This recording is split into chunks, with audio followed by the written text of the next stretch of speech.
My name is Danae, and I am a wAIHA patient and also a board member. And it is my pleasure to introduce Dr. Krystalyn E. Hudson, who is an assistant professor at Columbia University and co-director of its Laboratory of Transfusion Biology. Her team has developed 2 new innovative preclinical mouse models of autoimmune hemolytic anemia. And we are here to hear her speak about AIHA and new insights from research. Please welcome Dr. Krystalyn.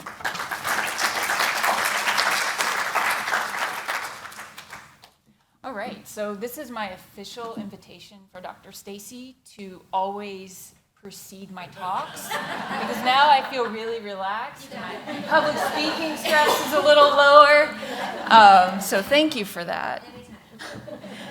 So I am honored to be here today. So I am a researcher, and I have been studying autoimmune hemolytic anemia for about 15 years. So I'm really excited to be here in your presence. So I have to give credit where credit is due. Research is a team. Like we can't function alone. It really does require a lot of people, and these are my people. So this is, oh, you actually can't see the laser pointer on the screen. No, okay. So my team is a mighty 4, Flavia, Shwatina, Annie, and Em. And the work that I present today is going to be largely in part because of them. I am also part of a broader group at Columbia, the Laboratory of Transfusion Biology. And that's a lovely group photo, right? This is, we have yearly retreats where we go and we just talk about science 24/7 for a couple of days in the middle of the wilderness, and it's amazing.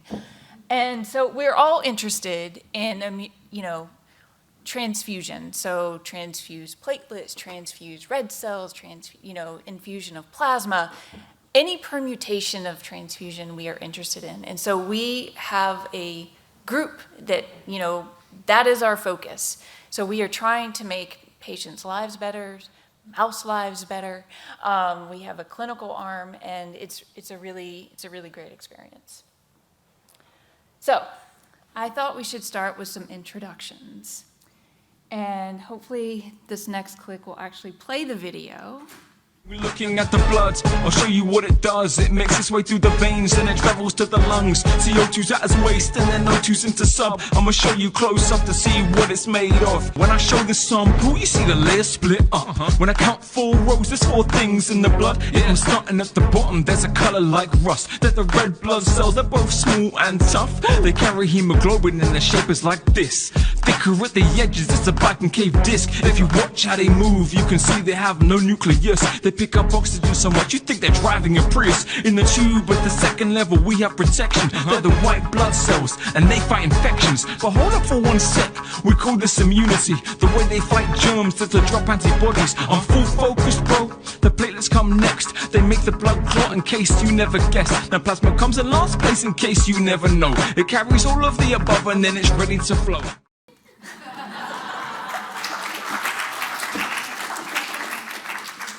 So this is what I work with every day.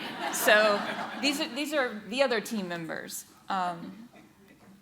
Okay, so 3 main points that I want to discuss with you today. My team has developed 2 new preclinical models of autoimmune hemolytic anemia. And I'm gonna tell you about how we have used those models to identify a new T-cell subset that can kind of predict, at least in mice, who's gonna develop AIHA. And then using these models, I'm going to tell you about a new treatment option that we have discovered. So, the immune system. So I am a card-carrying immunologist. So what do I mean when I talk about the immune system, right? So those are the fighters in the blood that I just showed you. And we all want an immune system that is appropriately balanced, right? We want to have one that responds when a real threat is there and have one that doesn't respond if it's a perceived threat. So for instance, if you have, if you're in contact with COVID, please respond. But if you see gluten in the croissant, please don't respond, right? And so it's that balance that we want to achieve. And sometimes our immune system doesn't respond the way we want it to. So in times where we have, cancerous cells, we want the immune system to respond. But if it doesn't, it can allow those cancer cells to persist. And so there you see that the tolerance arm of the scale is heavier. So that non-response signal is heavier than the response signal. But if you tilt the scale too far in the other direction, so now you have more response when you don't want it. So this can lead to autoimmunity, or in this case, autoimmune hemolytic anemia. So I'm going to kind of give you a very broad overview of what we know about autoimmune hemolytic anemia. And a lot of what we know has been through observations in patients. And we know that there are risk factors involved in development. And so some of them are genetic, some of them are associated with infections or cancer, and some of them can be medications. Can I get a show of hands how many people are familiar with the show Dexter? Okay, good. This is great because I love Dexter and I like analogies. So antigen presenting cells. So think of this as Deb, right? This is our detective. Our APCs, our antigen presenting cells, are in the spleen. The spleen is where your red blood cells are removed from circulation, and that's because they're old or damaged. So Deb wanders around the spleen. Deb's best friend, Dexter, right? Dexter can either help solve crimes or commit crimes, right? See the little syringe there? Committing crimes. Deb and Dexter, good friends. Deb, wandering around the spleen, sees a red blood cell. Who's the first person Deb calls? Dexter. That phone call, this is your own red blood cell. That phone call should be to Dexter's dad, right? Stop the immune response. Stop your urge, don't kill, okay? He's wearing the little police hat. So this is your Treg cell. Puts the stop on the immune response. This is the way it should happen to your own red blood cells. That helps you keep that balance. But if you have a risk factor, then that phone call is a very different phone call. Now, we're calling Dexter's brother, right? The serial killer. Let's go make some noise. So he's a little crazy. And that skews the response to a more Th17 response. So it's going to promote that immune response. And this predisposes you to autoimmune hemolytic anemia, right? You have the risk factor, seeing the red blood cell, expansion of your Th17s.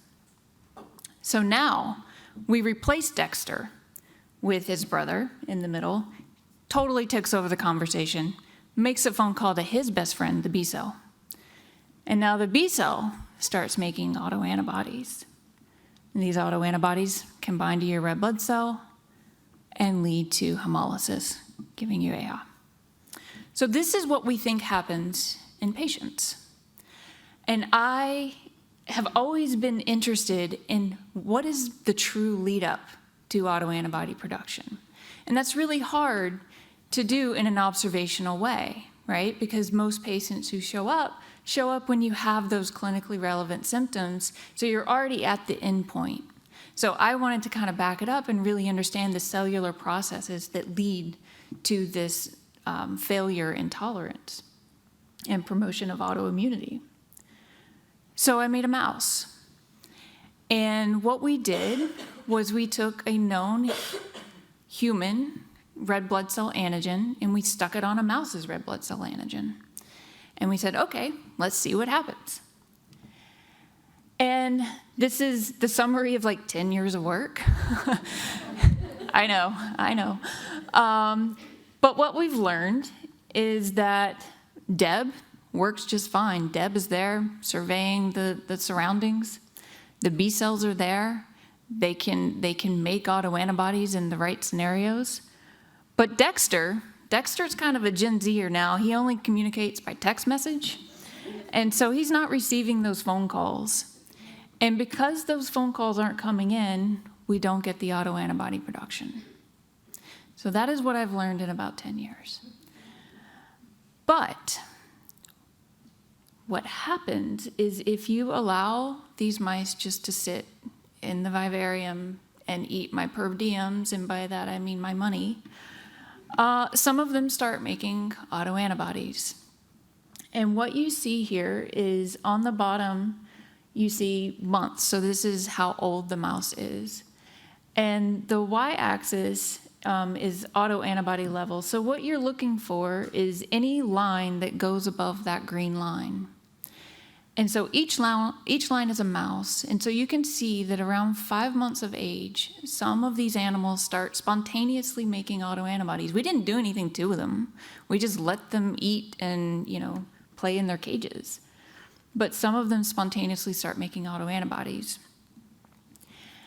which is what we see in about 50% of cases with in people who have autoimmune hemolytic anemia.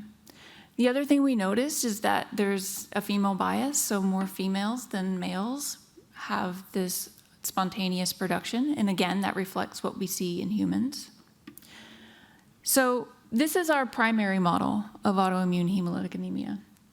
And I think I already mentioned about 50% of the time, that's how it presents in humans. 50% is idiopathic or primary, where there's no clear underlying trigger. It's kind of age-related, right? Median age 50, 60 years old.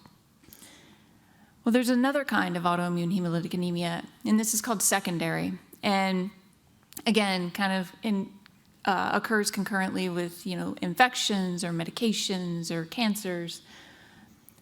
And the one I'm going to talk to you today is about checkpoint inhibitors. So if you think of cancer, right? So we want our immune system to respond to cells that look like cancer. And for, a short period of time, our cells do.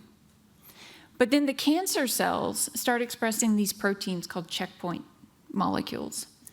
And basically what they've done is they've thrown out a phone call to your T cells and said, yeah, I'm winning. You can stop now, right? So it tells the T cell to stop. And so we've developed medications that can interrupt that cell phone call, right? Those are CTLA-4, PD-1, PD-L1. Collectively, they're called checkpoint inhibitors. And what this does is it breaks up that signal between the cancer cell and the T cell, and it kind of restores the T cell function. So now it can go back out and kill those cancer cells. But in the process, you can develop autoimmune pathologies. And one of them is autoimmune hemolytic anemia. And this can result in severe hemolysis and some pretty devastating consequences.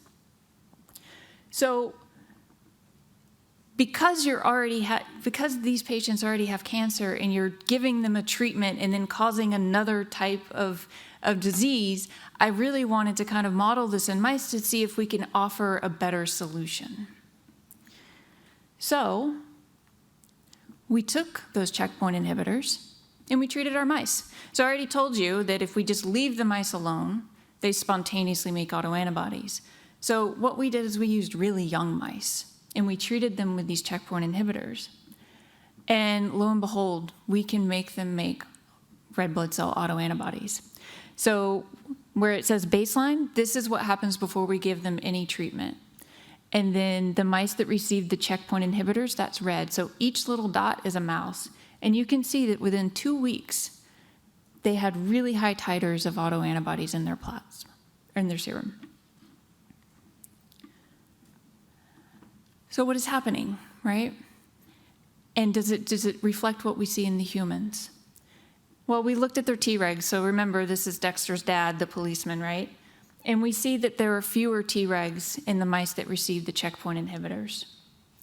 And we went back and we looked at our patient population in New York Presbyterian, and we saw a very similar thing, fewer Tregs. So it lines up pretty well, right? And so you're getting that imbalance between the Treg population and the Th17s, where you're already seeing, promoting autoimmunity. So what is happening to the Th17s? And one of the ways that we kind of look at this is the ratio between Tregs and Th17s, because we really want more Tregs to Th17s, especially when it comes to your own cells.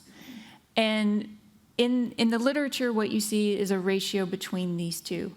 And what I'll tell you is the lower the number, the worse the disease. And so let me show you the graph here.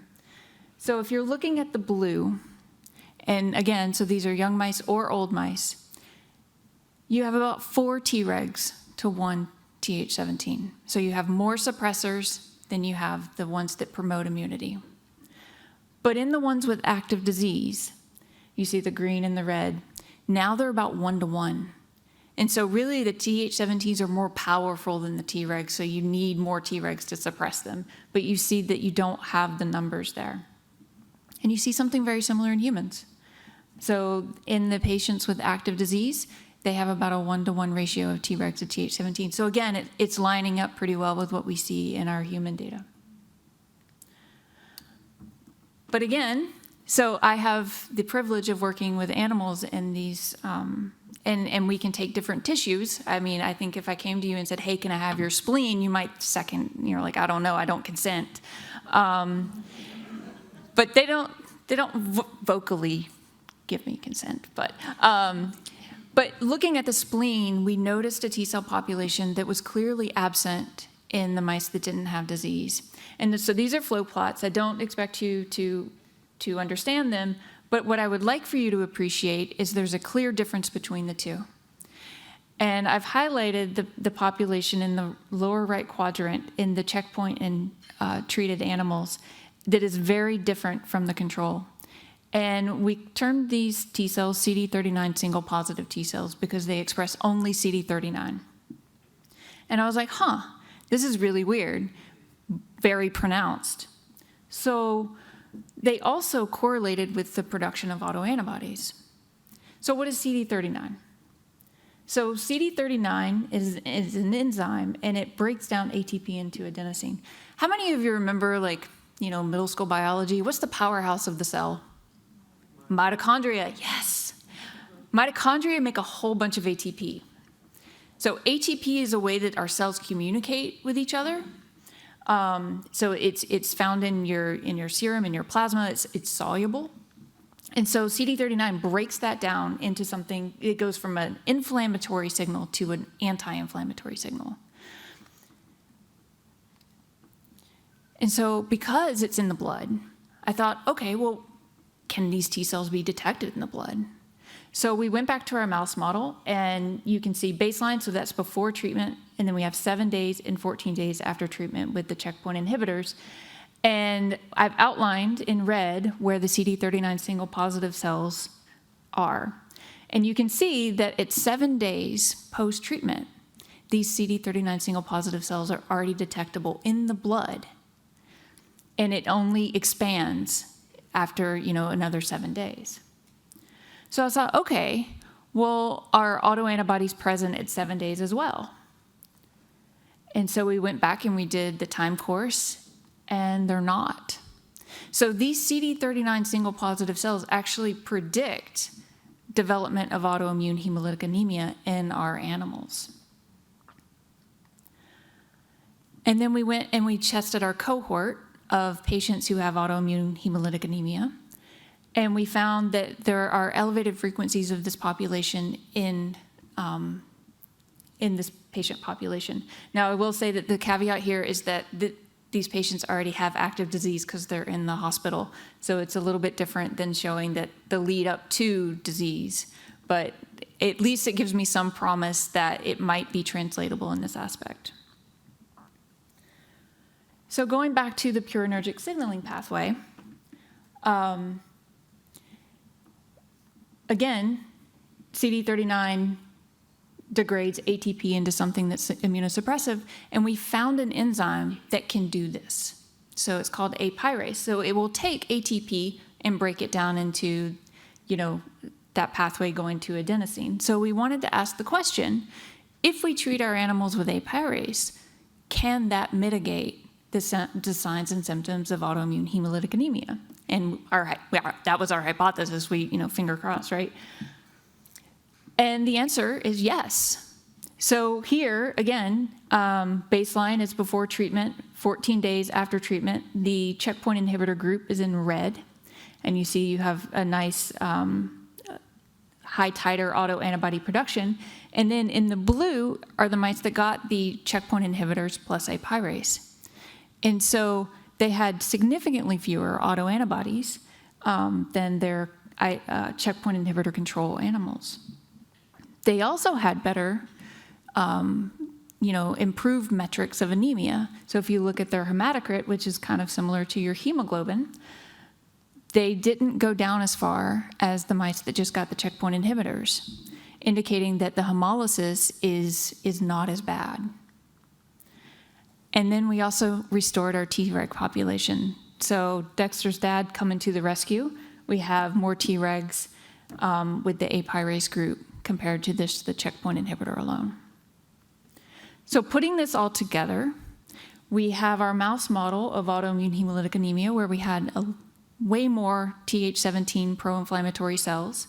We treated them with apyrase, which helped the Tregs proliferate, and that restored the balance and decreased the symptoms in our animals. So hopefully I've shown you 2 new preclinical models that we've been using to leverage not only helping us understand the cellular mechanisms and how tolerance fails, but also that we've identified a T cell population that can help predict who may fail tolerance, at least in the mouse world, which is important. They're vocal as well. And then we've identified that apyrase may be helpful in treating some of this. And with that, I'd like to thank you for your attention.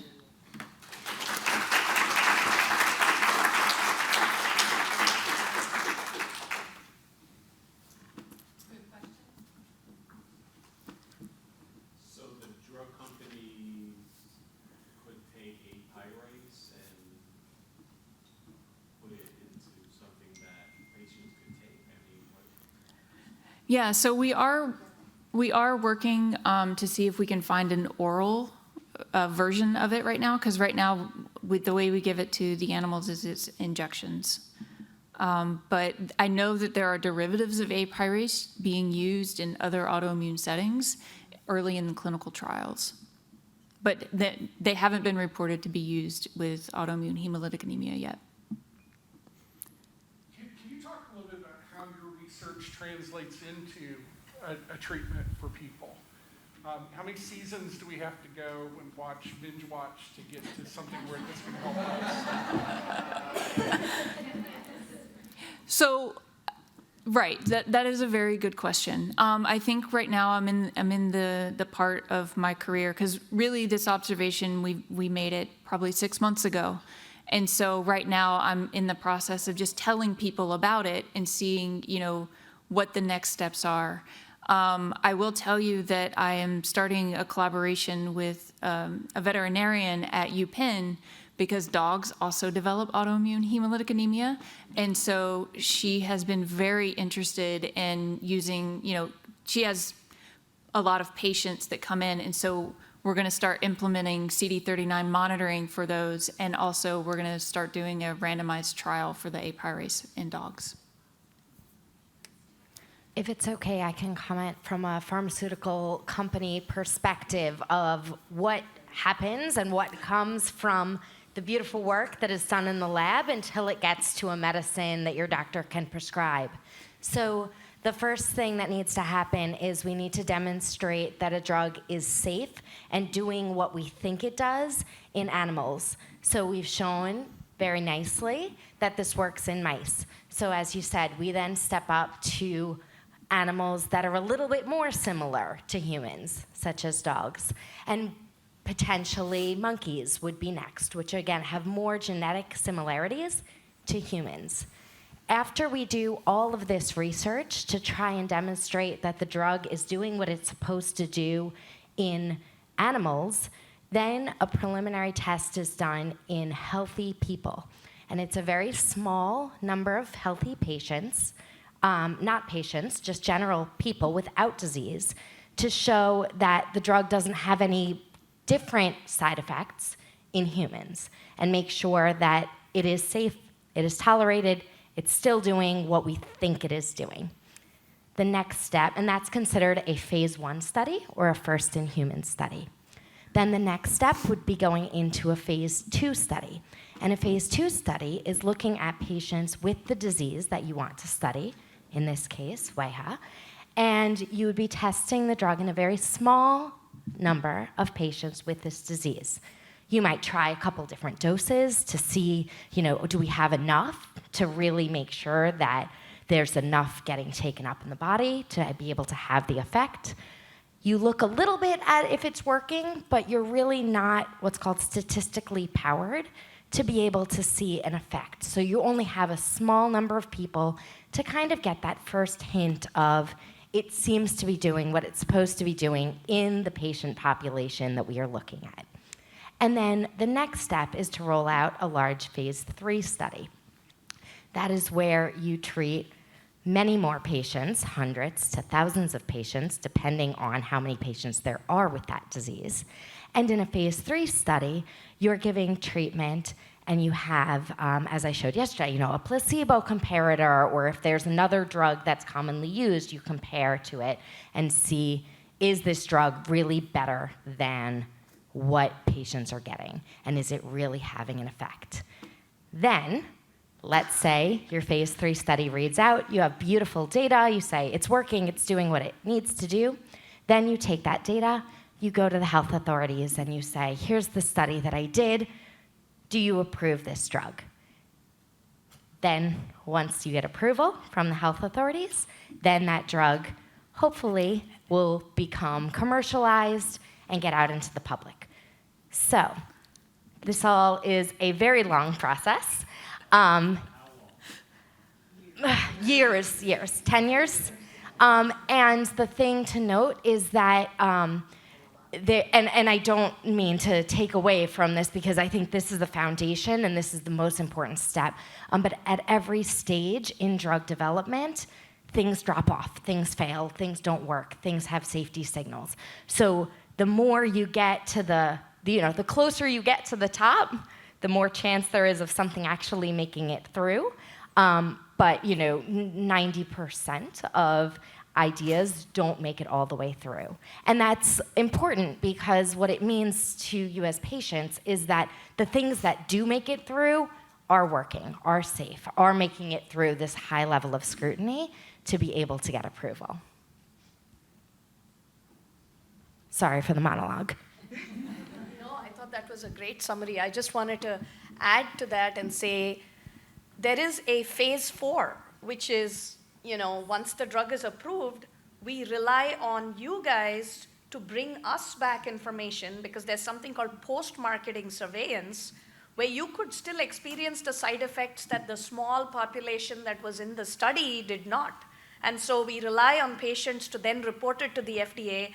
There have certainly been instances of significant toxicities reported that might then potentially take the drug off market even after it's been approved. So again, it just doesn't end, at phase 3. But I think this whole process is just so.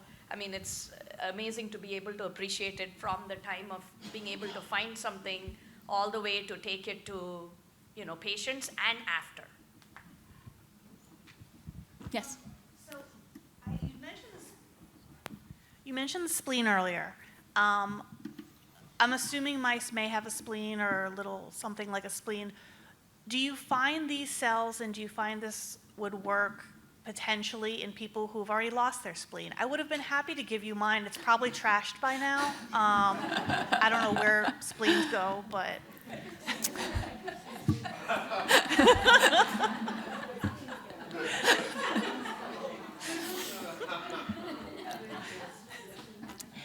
So mice do have a spleen. It functions very similarly as they do in humans, and it's structurally the same. I think that because this targets a signaling molecule, that it doesn't matter if it takes place in the spleen, the initial immune response or the reactivation of the immune response, because this is a soluble signal that it is attacking. Okay. Thank you for your attention.